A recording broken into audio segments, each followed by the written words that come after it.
অনেক মানুষের দেখা যায় কলা খাওয়ার কারণে তাদের ঘন ঘন ঠান্ডা লাগে। এই ব্যাপারটা নিয়ে যদিও অনেকের মধ্যে মতবিরোধ আছে, চিনচিন ঝিনঝিন ভাব, অবশ ভাব, পিন ফোটানো বা ছুঁচ ফোটানোর মতো ব্যথা যন্ত্রণা, যদি ইলেকট্রোলাইটের ঘাটতি দেখা যায় বা শরীর দুর্বল হয়ে পড়ে, সেই সময় তাদের কলা চটকে খাওয়ানো যেতে পারে।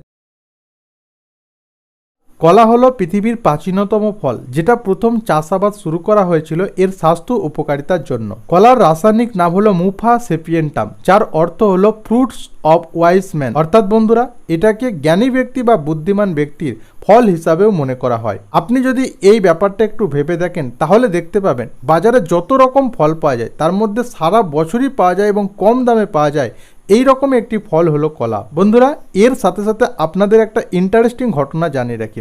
কলাকে আমাদের হাতের সঙ্গে তুলনা করে বলা হয় যে হ্যান্ড। একগুচ্ছ কলা যখন একসঙ্গে থাকে, এটাকে আমাদের হাতের সঙ্গে তুলনা করে এটাকে হ্যান্ড বলা হয়। প্রতিটা কলাকে ফিঙ্গারও বলা হয়ে থাকে।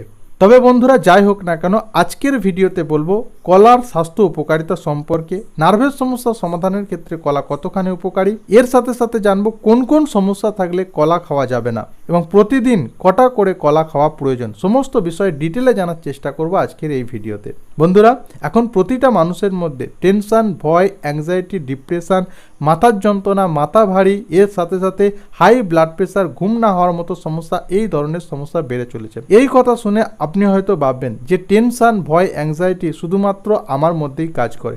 এই কথা কিন্তু ঠিক নয়। এই কথা যখন আপনি কাউকে বলবেন, তখন সেও আপনাকে ঘুরিয়ে একই কথা বলবে যে এই সমস্যায় আমি সবচেয়ে বেশি ভুগছি। সেই হয়তো আপনাকে ঘুরিয়ে আরও কথা শুনিয়ে দেবে যে আমার মতো সমস্যায় কেউই ভোগে না। মানসিক সমস্যা এখন এতটাই কমন বিষয় হয়ে দাঁড়িয়েছে যে প্রতিটা মানুষ এর কবলে এসে পড়েছেন। কিন্তু বন্ধুরা, ব্যাপার হচ্ছে এই ধরনের দীর্ঘদিন ধরে মানসিক চাপে থাকার কারণে এই নার্ভগুলো তাদের কার্যকারিতা হারাতে থাকে। নার্ভগুলো যখন এদের কার্যকারিতা হারাবে, ঠিকভাবে কাজ করতে পারবে না, তখন নার্ভের সমস্যার যে সমস্ত লক্ষণ, এই সমস্ত লক্ষণগুলো দেখা যাবে। বন্ধুরা, নার্ভের সমস্যার প্রধান প্রধান লক্ষণগুলো কি, এই বিষয়ে একটি ডিটেল ভিডিও এই চ্যানেলে আপলোড করা আছে। জানতে অবশ্যই এই ভিডিওটা দেখুন। আর নার্ভের সমস্যা সমাধানের ক্ষেত্রে গুরুত্বপূর্ণ ভূমিকা পালন করে কলা। আজকের ভিডিওতে জানবো সুপারফুড কলার কিছু স্বাস্থ্য উপকারিতা সম্পর্কে। আমাদের নার্ভগুলোকে সুস্থ সবল রাখার জন্য সবচেয়ে কার্যকরী, সবচেয়ে গুরুত্বপূর্ণ ভূমিকা পালন করে যে ভিটামিনটা, সেটাই হচ্ছে ভিটামিন বি। আর এই ভিটামিন বি এর মধ্যে 8 ধরনের ভিটামিন থাকে। কলার মধ্যে রয়েছে ভিটামিন B6 এবং B9 যথেষ্ট মাত্রায়। এই ভিটামিনগুলি আমাদের নার্ভকে সতেজ রেখে আমাদের নার্ভের কার্যকলাপকে ঠিকভাবে পরিচালনা করতে, নার্ভগুলিকে গঠনগতভাবে এবং কার্যগতভাবে ঠিক রাখতে গুরুত্বপূর্ণ ভূমিকা পালন করে। ধরে নার্ভের মধ্যে দিয়ে বিভিন্ন ধরনের সিগন্যাল যাওয়া আসা করে। এই যে সিগন্যালগুলো যাওয়া আসা করে, এদের গতিকে ঠিক রাখতে গুরুত্বপূর্ণ ভূমিকা পালন করে ভিটামিন B6 এবং B9। নার্ভগুলো সুস্থ সবল থাকার কারণে কোন কাজটা কখন করতে হবে, এই ব্যাপারটা আমরা খুব ভালোভাবে বুঝতে পারি। বন্ধুরা, আমাদের ব্রেনে সেরোটোনিন নামক একটি রাসায়নিক পদার্থ নিঃসরণ হয়, এটাকে নিউরো ট্রান্সমিটার বলে। এই নিউরো ট্রান্সমিটারের কাজ হচ্ছে আমাদের মুডকে ফ্রেশ রাখতে সাহায্য করে, আমাদের হাসি খুশি রাখতে সাহায্য করে, আমাদেরকে ফ্রেশ অনুভব করতে সাহায্য করে। এই সেরোটোনিন নামক রাসায়নিক পদার্থটিকে হ্যাপি হরমোনও বলা হয়, কারণ এটা আমাদেরকে হাসি খুশি রাখতে সাহায্য করে, আমাদের মুডকে ফ্রেশ রাখতে সাহায্য করে। আর কলার মধ্যে ট্রিপ্টোফ্যান নামক একটি অ্যামাইনো অ্যাসিড পাওয়া যায়।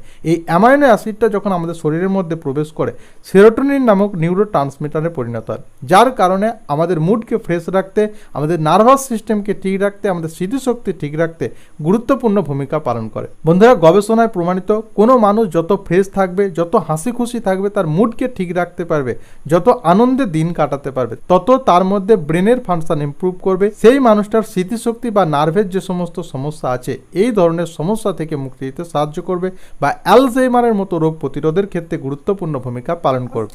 100 গ্রাম ওজনের কলার মধ্যে প্রায় 358 মিলিগ্রাম পটাশিয়াম পাওয়া যায়। আর এই পটাশিয়াম আমাদের হার্ট হেলথকে, আমাদের হার্টকে সুস্থ রাখতে, আমাদের ব্লাড প্রেশারকে কন্ট্রোলের মধ্যে রাখতে, নিয়ন্ত্রণের মধ্যে রাখতে গুরুত্বপূর্ণ ভূমিকা পালন করে। বন্ধুরা, অনেক মানুষকে দেখা যায় অতিরিক্ত চিন্তা, ভয় ভীতির কারণে তাদের ঘন ঘন প্রেশার আপ ডাউন করে, কখনো বেড়ে যায়, কখনো কম হয়ে যায়। যেই সময় তারা মানসিকভাবে ফ্রি থাকে, তাদের ব্লাড প্রেশার নর্মালের মধ্যে থাকে, কোনো ঘটনা তাদের মনের মধ্যে যখন ঢুকে যায়, সেই জিনিসটা নিয়ে যখন অতিরিক্ত চিন্তা করতে থাকে, সেটা যখন আমাদের মন থেকে বেরোতে না চায়, আমাদের ব্রেন থেকে বেরোতে না চায়, এই বিষয়টা নিয়ে ওই মানুষটা যখন চিন্তা করে তখনই তাদের ব্লাড প্রেশার বেড়ে যায়। ব্লাড প্রেশার বেড়ে যাওয়ার কারণে তাদের বুক ধরপড়, হাঁপ ধরা, ঘাম হওয়া এই ধরনের সমস্যা দেখা যায়। আপনার হার্টের স্বাস্থ্যকে ঠিক রাখতে, ব্লাড প্রেশারকে নিয়ন্ত্রণে রাখার জন্য পটাশিয়াম গুরুত্বপূর্ণ ভূমিকা পালন করে। আর কলার মধ্যে যথেষ্ট মাত্রায় পটাশিয়াম থাকার কারণে এটা আমাদের হার্ট এবং ব্লাড প্রেশারকে নিয়ন্ত্রণের ক্ষেত্রে গুরুত্বপূর্ণ ভূমিকা পালন করে। এছাড়াও বন্ধুরা, আমাদের অনেক সময় পায়খানা বমি হওয়ার কারণে বা ডায়রিয়া হওয়ার কারণে আমাদের শরীর থেকে সোডিয়াম এবং পটাশিয়াম বেরিয়ে যায়, যার কারণে আমরা অনেক দুর্বল ফিল করি। সেই সময় কাছাকাছি ডাক্তারখানা বা মেডিকেল শপ না থাকার কারণে অনেক সময় হাতের কাছে ওআরএস পাওয়া যায় না। এই কারণে সেই সময় নুন চিনির জল খেতে হয়। নুন চিনির জল খাওয়ার কারণে আমাদের সোডিয়াম এবং গ্লুকোজের মাত্রা আমাদের শরীরে পূরণ করা সম্ভব হয়। সেই সময় আমাদের শরীরে পটাশিয়ামের মাত্রা পূরণ করা সহজ হয় না। এই সময় কোনো মানুষ যদি একটি বা দুটি কলা খেয়ে নেন, তার শরীরে যে পটাশিয়ামের ঘাটতি সেটা পূরণ করতে গুরুত্বপূর্ণ ভূমিকা পালন করে। এছাড়াও বন্ধুরা, বাচ্চাদের যদি পায়খানা বমি হয় বা ডায়রিয়া হয়, ডায়রিয়ার মতো সমস্যার কারণে তাদের শরীরে যদি ইলেকট্রোলাইটের ঘাটতি দেখা যায় বা শরীর দুর্বল হয়ে পড়ে, সেই সময় তাদের কলা চটকে খাওয়ানো যেতে পারে, যেটা তাদের সামগ্রিক স্বাস্থ্যের জন্য বা শরীরের দুর্বলতা প্রতিরোধের ক্ষেত্রে গুরুত্বপূর্ণ ভূমিকা পালন করবে। এছাড়াও বন্ধুরা, কলাতে অ্যাসিটাইল সিস্টাইন নামক একটি উপাদান পাওয়া যায়। এই উপাদানটি নার্ভ সেল ড্যামেজ প্রতিরোধ করতে সাহায্য করে এবং নার্ভের প্রদাহ দূর করতে সাহায্য করে, যার ফলে নার্ভগুলো দীর্ঘদিন ধরে সুরক্ষিত থাকে। বিভিন্ন ধরনের যে নার্ভের সমস্যা বা নার্ভের সমস্যা যে সমস্ত লক্ষণ, চিনচিন ঝিনঝিন ভাব, অবশ ভাব, পিন ফোটানো বা চুঁচ ফোটানোর মতো ব্যথা যন্ত্রণা, এই ধরনের যে নার্ভের সমস্যার লক্ষণ, সেগুলোকে প্রতিরোধ করতে বা সেই সমস্ত সিমটম দূর করতে, লক্ষণ দূর করতে গুরুত্বপূর্ণ ভূমিকা পালন করে। বন্ধুরা, কলার মধ্যে লেকটিন নামক একটি উপাদান পাওয়া যায়। এই উপাদানটি ক্যান্সার সেল প্রতিরোধ করতে, ক্যান্সার সেল উৎপাদন হওয়া প্রতিরোধ করতে সাহায্য করে, যার ফলে আমাদের শরীরে ক্যান্সার প্রতিরোধের ক্ষেত্রে বা কোনো মানুষের মধ্যে যদি ক্যান্সার দেখা যায়, সেই মানুষটা প্রতিদিন তার খাদ্য তালিকায় একটি বা দুটি করে যদি কলা যোগ করেন, তাহলে ক্যান্সার প্রতিরোধের ক্ষেত্রে গুরুত্বপূর্ণ ভূমিকা পালন করবে, যা যে মানুষটার মধ্যে ক্যান্সার দেখা দিয়েছে তার ক্যান্সারটা সারা শরীরে ছড়িয়ে যাওয়া থেকে রক্ষা পাবেন। বন্ধুরা, পটাশিয়ামের পাশাপাশি কলাতে প্রচুর পরিমাণে ম্যাগনেসিয়াম রয়েছে, আর এই ম্যাগনেসিয়াম মাসুল ক্র্যাম্প প্রতিরোধ করতে, অর্থাৎ কামড়ানি, মোচড়ানি, ব্যথা যন্ত্রণা প্রতিরোধের ক্ষেত্রে গুরুত্বপূর্ণ ভূমিকা পালন করে। অনেকেরই দেখা যায় পায়ের এই জায়গায় তাদের মোচড়ানি, কামড়ানি, ব্যথা যন্ত্রণা হয়। এমনই মোচড়ানি বা কামড়ানি ব্যথা যন্ত্রণায় মনে হয় যেন পাটা এখনই মোচড় দিয়ে ভেঙে যাবে, এই রকম ব্যথা যন্ত্রণা। এই রকম ব্যথা যন্ত্রণা বা মাসুল ক্র্যাম্প প্রতিরোধের ক্ষেত্রে গুরুত্বপূর্ণ ভূমিকা পালন করে ম্যাগনেসিয়াম। কলা ফাইবারের একটি খুব ভালো উৎস। ফাইবার আমাদের হজম শক্তির বৃদ্ধির জন্য, আমাদের কোষ্ঠকাঠিন্য অর্থাৎ কষা পায়খানা প্রতিরোধ করে, আমাদের পেট পরিষ্কারের ক্ষেত্রে, আমাদের খারাপ কোলেস্ট্রলের মাত্রা নিয়ন্ত্রণের ক্ষেত্রে গুরুত্বপূর্ণ ভূমিকা পালন করে। এর সাথে সাথে বন্ধুরা, সুগার বা ডায়াবেটিসের মাত্রা নিয়ন্ত্রণের ক্ষেত্রে কলা গুরুত্বপূর্ণ ভূমিকা পালন করে। যে সমস্ত মানুষের মধ্যে ডায়াবেটিস বা সুগার রয়েছে, তারা শুধুমাত্র কার্বোহাইড্রেট জাতীয় খাবার বা চিনি কম করার মাধ্যমে তাদের ডায়াবেটিস বা সুগারকে নিয়ন্ত্রণ করতে পারবেন না। তাদেরকে অবশ্যই তাদের খাদ্য তালিকায় ফাইবার জাতীয় খাবার অ্যাড করতে হবে। ফাইবার সাধারণত সবুজ শাকসবজিতে বেশি পরিমাণে পাওয়া যায়। এছাড়াও বন্ধুরা, কাঁচা ছোলা, কাঁচা মটর এবং বিভিন্ন ধরনের খোলা সমেত ডালে, যেমন গোটা মসুরি, সাদা কলা, এই ধরনের ডালে প্রচুর পরিমাণে ফাইবার পাওয়া যায়, যেটা আমাদের ডায়াবেটিস বা সুগার নিয়ন্ত্রণের ক্ষেত্রে গুরুত্বপূর্ণ ভূমিকা পালন করে। বন্ধুরা, এবার আপনাদের বলবো কোন কোন সমস্যা থাকলে বা কারা কারা কলা খেতে পারবেন না বা কলা খাওয়া অবশ্যই এড়িয়ে যাবেন। প্রথম হচ্ছে যাদের অ্যালার্জি রয়েছে, যাদের কলাতে অ্যালার্জি রয়েছে, কলা খেলে বিভিন্ন ধরনের সমস্যার সৃষ্টি হয়, তাদের ক্ষেত্রে অবশ্যই কলা এড়িয়ে যেতে হবে। এছাড়াও বন্ধুরা, যে সমস্ত মানুষের হাঁপানি রয়েছে বা অ্যাসমা রয়েছে, তারা অবশ্যই কলা খাওয়া এড়িয়ে চলবেন, কারণ কলা ঠান্ডা প্রকৃতির হওয়ার কারণে তাদের শ্বাসকষ্টর বৃদ্ধি হতে পারে। এছাড়াও বন্ধুরা, অনেক মানুষের দেখা যায় কলা খাওয়ার কারণে তাদের ঘন ঘন ঠান্ডা লাগে। এই ব্যাপারটা নিয়ে যদিও অনেকের মধ্যে মতবিরোধ আছে। অনেকে বলে থাকেন কলা খেলে আমাদের ঠান্ডা লাগে না, আবার অনেকে বলে থাকেন যে কলা খাওয়ার কারণে আমাদের সর্দি হয় বা ঠান্ডা লাগে। তবে এই যে ব্যাপারটা, কলা খেলে যে ঠান্ডা লাগে, এটা সবাইকার ক্ষেত্রে এক নয়।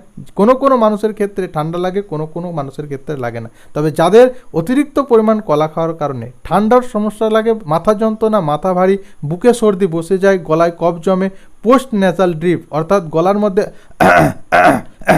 এই ধরনের সমস্যা আছে, পোস্ট ন্যাসাল ড্রিপ বা গলা খ্যাঁকড়ানির মতো সমস্যা আছে, তারা অবশ্যই কলা খাওয়া থেকে এড়িয়ে যাবেন। এছাড়াও বন্ধুরা, এর আগে আমরা বলেছি কলাতে প্রচুর পরিমাণে পটাশিয়াম রয়েছে। সমস্ত মানুষের কিডনি ফেলিওর হয়েছে বা ক্রনিক কিডনি ডিজিজ রয়েছে, তাদের ক্ষেত্রে অবশ্যই এই কলা খাওয়া এড়িয়ে চলতে হবে, কারণ কলার মধ্যে অতিরিক্ত পটাশিয়াম থাকার কারণে কিডনি দ্রুত খারাপ হতে থাকে বা কিডনি এই জিনিসটাকে ফিল্টার করতে পারে না, ফলে আমাদের নানা ধরনের সমস্যা আসতে পারে।